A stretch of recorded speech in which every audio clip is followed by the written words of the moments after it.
사람이 살아가면서 즐거움을 느끼지 못하면 인생 자체가 굉장히 허무하다 이렇게 생각합니다. 사람의 본능 안에는 언제나 즐거움이라는 것을 추구하는 그런 마음이 있습니다. 열심히 돈을 버는 것도 즐거움을 위해서입니다. 돈을 모으는 즐거움, 돈을 쓰는 즐거움, 이 즐거움이 있습니다. 또 사람이 여행이나 사진이나 낚시나 등산이나 취미생활을 한다든지 스포츠에 열광하는 것은 즐거움 때문입니다. 언제나 즐거움이 있는 곳에는 사람들이 모여듭니다. 즐거움이 있다면 투자를 아끼지 않습니다. 오늘 우리 문화 안에는 이 즐거움을 추구하는 것이 굉장히 왕성합니다. 오늘 본문에도 즐거워하는 사람이 나옵니다. 2절에 보면 이 사람은 무엇으로 즐거워합니까? 여호와의 율법으로 즐거워한다 이렇게 말하고 있습니다. 여호와의 율법으로 즐거워하는 이 사람이 누구입니까? 1절에 보면 이 사람을 복 있는 사람이다 이렇게 표현하고 있습니다. 여기서 즐거워한다 이 단어가 보면 여호와의 율법을 즐거워한다 그랬는데 어떻게 성경을 즐거워할 수 있을까 이런 의문점을 갖게 됩니다. 사실 성경을 대하면 따분하고 지루한 게 사실이거든요. 여러분 성경을 대할 때 어떤 마음이 듭니까? 정말 즐거워하고 신이 나고 이런 일이 있습니까? 어떤 분은 성경을 읽으면 잠이 온다 이렇게 말합니다. 불면증이 있는 사람에게 성경을 읽을 때 잠이 오는 것은 치료제겠지요. 그러나 멀쩡한 사람이 잠이 오면 성경은 그냥 수면제밖에 없겠지요. 그런데 여기서 말하는 즐거움은 무슨 즐거움일까요? 이 즐거움은 말초적 신경을 자극하는 세상적인 즐거움을 말하는 것이 아니고 그 대상이 다릅니다. 세상의 쾌락 때문에 대용품 때문에 즐거워하는 것이 아니라 여호와의 율법 때문에 즐거워한다 그렇게 말하고 있습니다. 어떻게 하면 여호와의 율법을 즐거워할 수 있을까요? 이게 처음 교회에 나온다고 해서 이게 가능한 일이 아닙니다. 어느 단계를 거치면서 시간이 필요하고 훈련이 필요하다는 것을 알 수 있겠지요. 그럼 여기서 여호와의 율법을 즐거워한다는 것은 무슨 의미냐 하는 겁니다. 이것은 이 말씀 자체가 주는 즐거움이 있다는 거죠. 신자들에게는 하나님의 말씀 자체가 주는 그 즐거움이 있습니다. 그 말씀을 깨달았을 때에 나만이 느끼는 희열이 있습니다. 야, 이런 말씀이었구나. 이렇게 하면 되는구나. 그 깨달음이 자기 안에서 굉장히 기쁨을 맛보게 하는데 그 즐거움은 맛을 느끼지 못하는 사람 외에는 경험하지 못하는 것이죠. 말씀을 읽다 보면 그 안에서 즐거움을 찾게 되어지고 말씀을 듣다 보면 그 안에서 깨달음에서 즐거움을 찾는 사람들이 있습니다.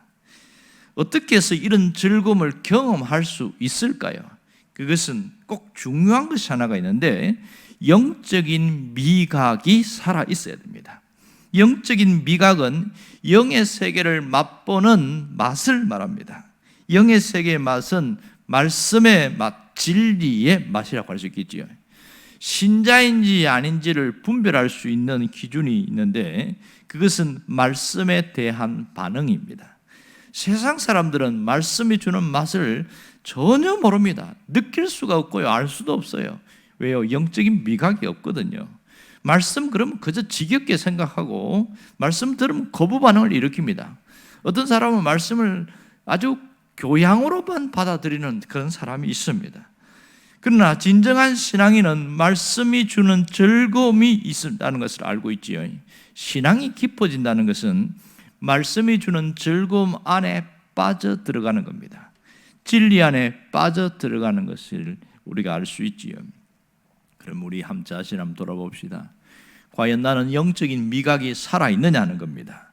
말씀이 주는 맛에 대해서 어느 정도 느끼고 있는지 우리 스스로를 돌아보자는 거예요. 여러분, 신앙인들이 영적인 미각을 잃어버리면 어떤 현상이 생기는지 아세요? 영적인 것에 대해서 굉장히 싫어하는 그런 느낌이 들고 아이고 듣기 싫고 생각하기 싫고 말하기도 싫다 막 이럽니다. 그러니까 영적인 미각을 잃어버리면 일단 예배 드리는 것이 너무너무 지루하고요, 찬송 부르는 것도 왜 이렇게 지루한지 시간이 안 간다 이렇게 이야기합니다. 그래서 자꾸 졸아요. 예배 시간을 조는 이유는 그 시간을 때우기 위한 자신의 몸부림인 경우도 굉장히 많습니다. 말씀 듣는 것도 굉장히 싫어합니다. 이렇게 영적인 미각을 잃어버리면 대신에 생기는 것이 있는데, 세상이 주는 즐거움에 맛들이기 시작합니다. 세상이 주는 즐거움이 너무 좋은 거예요. 또 하나, 세상이 주는 즐거움도 싫다는 사람들 보면 이 사람은 상당히 허무감과 우울증에 빠져 있는 사람이 있습니다. 우울증에 빠져 있는 사람은요, 영적인 맛도 잃어버리고 세상이 주는 맛도 잃어버리고 그냥 살기 싫다, 이것이 자기 삶을 지배하고 있습니다. 여러분, 오늘 우리의 문화 속에는 이 즐거움을 추구하는 것이 굉장히 왕성합니다.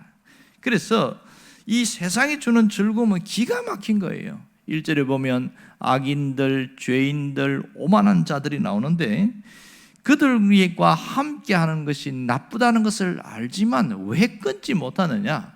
그들이 주는 그 즐거움이 있어요. 그것은 세상이 주는 즐거움입니다. 너무너무 재밌는 거죠. 그래서 그들을 따라가게 되는데요. 왜 그들을 따라가냐? 세상이 주는 즐거움을 끊지 못해서 그런 것이죠. 악인들의 꾀를 따라가면 안목의 정욕이 기다리고 있고, 죄인들을 따라가면 육신의 정욕이 주는 즐거움이 있습니다. 오만한 자와 함께 하면 안 된다는 것을 알지만 그들과 함께 할 때 교회에서 맛보지 못하는 짜릿함이 있습니다. 세상이 주는 즐거움은 우선은 즐거워 보이지만 얼마 가지 못해서 그 즐거움이 사라진다는 것이 특징입니다. 죄를 지을 때는 짜릿함이 있지만 그것은 곧 고통을 동반한다는 것을 알 수 있습니다. 사탄은 이걸 이용합니다. 가만히 보면 신자들도 세상이 주는 그 즐거움에 빠져들어가게 만들어버려서 그 쾌락의 미끼를 탁 물어버리게 만듭니다. 한번 물면은 이거 빠져나오는 게 굉장히 어렵습니다. 이성적으로는 이러면 안 되는데 하면서 마음과 생각은 벌써 그쪽으로 싹 가버려 있어요. 그런 경우가 얼마나 많은지 몰라요. 잘못된 줄 알면서도 빠져나오지 못합니다. 이 잘못된 것으로 만족을 얻고자 하는 그것에 익숙해져서 빠져나오지 못합니다. 불행한 줄 알지만 거기서 빠져나오지 못하고 있는 거예요. 계속 젖어들고 계속 빨려 들어가고 계속 벗어나지 못하는데 거기서 꼼짝 못하는 겁니다. 이것을 뭐라고 그러냐? 중독이다, 이런 말입니다. 중독 현상이라고 그래요. 아는데 못 빠져나오는 거예요. 몰라서 못 빠져나오는 게 아니에요. 사람들은 이 잘못된 즐거움을 찾다가 감각을 잃어버립니다. 참된 즐거움을 만끽하는 그 감각을 잃어버리게 되어지고, 결국은 이 잘못된 즐거움은 우리를 불행하게 만듭니다. 왜 이것이 문제가 되냐? 우리 인생 자체를 불행하게 만들기 때문에 그렇습니다. 무엇이 문제입니까? 어떻게 하면 되겠습니까? 말씀에 대한 잃어버린 미각을 다시 회복하는 일이 대단히 중요합니다. 영적인 것에 대해서 실증을 내는 것은 영적인 미각을 잃어버려서 나타나는 현상입니다. 영적인 미각을 회복하면 영적인 즐거움을 알 수가 있어요. 그러나 정말 영적인 미각을 잃어버린 채 교회를 다니는 사람이 얼마나 많은지 모릅니다. 왜 그럴까요? 영적인 미각을 잃어버린 것이 별것 아니다, 대수롭지 않게 생각하기 때문에 완전히 맛을 잃어버리는 거예요. 그러면서 자꾸만 왜 성경이 맛이 없냐 이렇게 이야기를 하는 거예요. 교회 다니는 게 왜 이렇게 재미가 없냐, 자꾸 맛을 잃어버리니까. 그러니까 자꾸 세상으로 빠져나가는 거겠죠. 여러분, 그 마음의 어느 부분이 하나님을 떠나 있다는 것을 알아야 합니다. 말씀에 대한 이 간절함, 이 갈증은 어디서 생길까요? 그것은 거룩한 삶을 살고자 하는 의지가 있어야 이 말씀에 대한 갈증이 생깁니다. 말씀에 대한 간절함, 하나님을 찾고 하나님 안에서 안식을 얻고자 하는 그 뜨거운 열정이 있어야 됩니다. 거룩한 삶을 살고자 하는 의지가 굉장히 중요합니다. 주님을 따라가고 주님을 닮아가려고 하는 그 마음이 있을 때, 그때 비로소 영적인 세계가 확 열리는데 그게 깨달음이에요. 말씀을 들을 때에 내가 하나씩 둘씩 깨달아지고 또 깨달아지고 내가 돌이키고 또 돌이키고, 이것은 말씀이 주는 즐거움 때문에 그렇습니다. 여러분, 그렇게 하면서 우리가 어떻게 되죠? 거룩한 성품을 닮아가게 되어지고 거룩한 인격을 체험하게 되어지면서 야, 이게 맞구나, 그것을 느낍니다. 또 하나는 신앙생활하면서 응답을 통하여 느끼는 그 즐거움이 있습니다. 이게 예수 믿는 맛이에요. 하나는 말씀을 통하여 깨닫는 영적인 즐거움과 하나님의 응답을 통해서 누리는 이 신앙의 즐거움이 있어요. 그래서 예수를 믿는데 야, 너무 재밌다, 이런 사람들은 체험이 있는 거예요. 그거 없이 믿는 사람은 정말 재미없습니다. 교회 생활을 하는 신앙생활 자체가 얼마나 피곤하고 너무 힘든지 모릅니다. 여러분, 우리가 정말 영적인 욕구가 진실한지 아닌지를 어떻게 알 수 있느냐, 그 시금석이 있는데, 하나는 영적인 갈망이 내가 하나님을 사랑하고 있는가, 이것이 내가 측정할 수 있는 도구고, 또 하나는 그 말씀을 향한 사랑이 그리스도 중심적으로 가고 있는가, 이것을 측정해 보면 되겠지요. 우리가 영적인 미각을 회복할 수 있는 비결은 뭘까요? 다시 말씀을 들어야 합니다. 다시 말씀 안으로 들어가야 합니다. 그럴 때에 다시 회복될 수 있습니다. 말씀을 들을 때 그리스도를 깨닫고 그 사랑을 깨닫고 그 은혜 속에 들어가게 되면서 또 다른 세계가 있다는 것을 경험하게 되는 것이지요.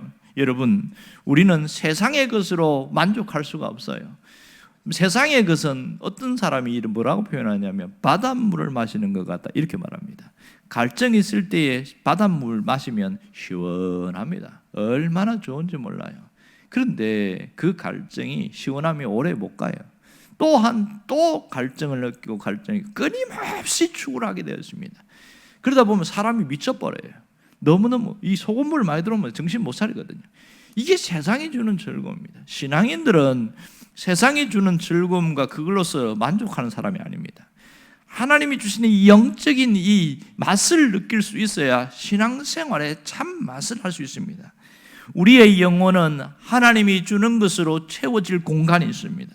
그것은 바로 여호와의 율법입니다. 이 여호와의 율법은 우리에게 참된 만족을 준다는 사실입니다. 그러므로 영적인 미각이 살아나야 합니다. 영적인 미각, 말씀에 대한 끊임없는 욕구가 생길 때에 놀라운 일들이 일어나겠지요. 다윗은 이것을 경험했어요. 그리고 나서 시편에서 여러 곳에 자신의 신앙적 경험을 표현하고 있는데, 시편 119편 162절에 보면 사람이 많은 탈취물을 얻은 것처럼 나는 주의 말씀을 즐거워하나이다, 이렇게 이야기하고 있어요. 전쟁에서 많은 전리품을 얻었는데 사실은 전쟁에서 전리품을 얻을 때 그 승리의 그 영광에 도취되고 얼마나 즐거운지 몰라요. 그런데 그것도 몇 번 하다 보니까 식상해지는 거예요. 진짜 즐거움은 말씀 안에서 즐거움이 있다는 것을 다윗이 그걸 깨달은 거예요. 그러므로 전쟁에서 얻은 전리품보다 내가 하나님의 말씀에서 얻는 즐거움이 더 큽니다, 이렇게 이야기하는 거예요. 왜냐하면 자기가 시련을 당할 때, 고난을 당할 때 이길 수 있게 해준 것이 말씀이었거든요. 그래서 시편 119편 92절을 보면 주의 법이 나의 즐거움이 되지 아니하였다면 내가 고난 중에 멸망하였으리다. 이 말씀이 내가 즐거움이 되지 않았으면 고난을 당할 때 내가 무너졌을 것이다, 이렇게 얘기한 것이죠. 여러분, 고난보다 말씀이 우리 안에 있으면 그 고난 넉넉히 이겨냅니다. 현실의 시련과 환경의 어려움이 내 마음에 먹구름처럼 밀려오더라도 말씀이 내 안에서 딱 살아있으면 먹구름이 순식간에 떠나버립니다. 그거 별거 아니야. 말씀이 나를 지켜주게 되더라는 거죠. 하나님 말씀에 대한 만족감, 이것이 대단히 중요합니다. 오늘 우리가 무슨 결단을 해야 할까요? 말씀으로 내 영혼을 채우는 일에 게으르지 않아야 합니다. 내 영혼이 말씀으로 만족을 얻을 때까지 말씀과 함께 해야 됩니다. 매일매일 영혼의 양식을 강구해야 됩니다. 주기도문에 보면 오늘날 우리에게 일용할 양식을 주시옵소서, 이렇게 말하는데, 이것은 1차적으로 육체를 위한 양식이기도 하고요, 또 하나는 영혼을 위한 양식입니다. 영혼을 위한 양식이 얼마나 중요한지 모릅니다. 세상적인 즐거움보다 영적인 즐거움을 깨닫지 못하는 사람은 늘 신앙의 주변에서 맴돌고 있습니다. 가장자리에서 맴도는 사람이에요. 여러분, 말씀 안에서 하나님을 만날 수 있기를 바랍니다. 여호와를 찾는 그 즐거움이 있기를 원해요. 그래서 말씀을 통해서 내가 신이 나고, 말씀을 통해서 힘을 얻고, 말씀을 통해서 세상을 이겨나가는 그런 담대한 사람이 되기를 바라요. 자신감의 용기가 어디서 나옵니까? 말씀 안에서 나옵니다. 이 세상이 나를 짓누르는 것 같아도 말씀이 강력할수록 그 세상을 이겨낼 수가 있고 넉넉히 이런 강력한 힘이 생깁니다. 여러분이 말씀의 즐거움 속에 빠져들기를 주의 이름으로 축원합니다. 기도하겠습니다.